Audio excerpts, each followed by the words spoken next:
कुकुड़ा चाष एक लाभजनक व्यवसाय। वर्तमान बढ़ुवा मनीष समाज रे पुष्टिकर खाद्यर आवश्यकता को पूरण करिबारे कुकुड़ा मांस एवं अंडा प्रमुख खाद्यर रूप नेइछि।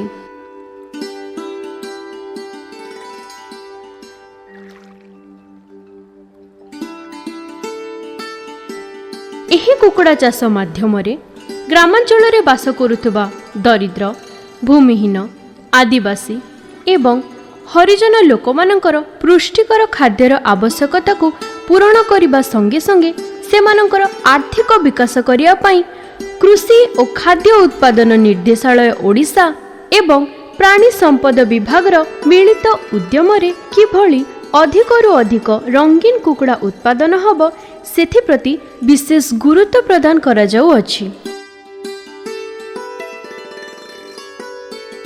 एथिरे साधारणतः रेनबो रूस्टर प्रजातिर कुकुड़ा उत्पादन पई प्रचेष्टा करा जाउ अछि।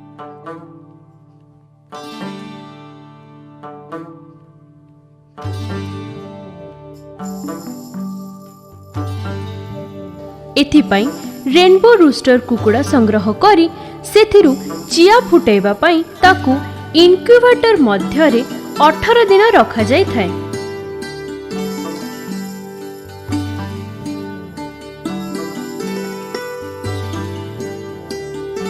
एही समय रे इनक्यूबेटर मध्यरे टेम्परेचर 100 डिग्री फारेनहाइट रखा जाइथिबा समय रे ह्यूमिडिटी 86 डिग्री फारेनहाइट रखा जाय थाए।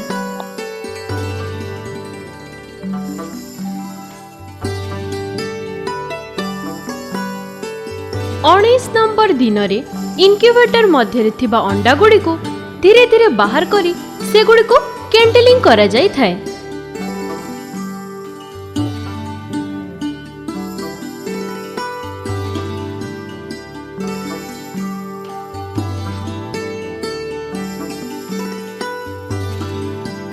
एही समय रे परीक्षण करी देखा जाए जे जो अंडा मध्य दे भल भाबरे लाइट पास करी थाए से गुड़िक चिया फुटिबा अनुपयोगी बोली विवेचना करी विशेषज्ञ माने ताकू अलगा करी देई थांती एवं जो अंडा गुड़िक मध्य दे लाइट पास करी न थाए से गुड़िकु चिया फुटेबा योग्य विवेचना करी हेचर मध्य रे 3 दिन जाय रखा जाय थाए।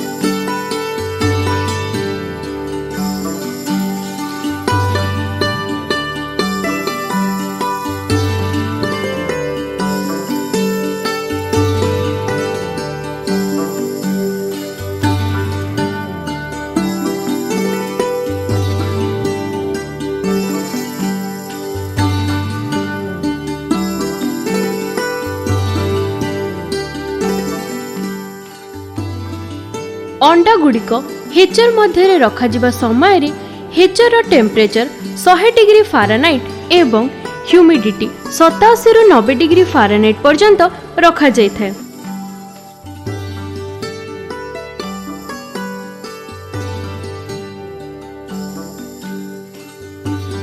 हेचर मध्य रे अंडा 3 दिन रहिबा परे सेथिरु चिया फुटिबा आरंभ होई थाए।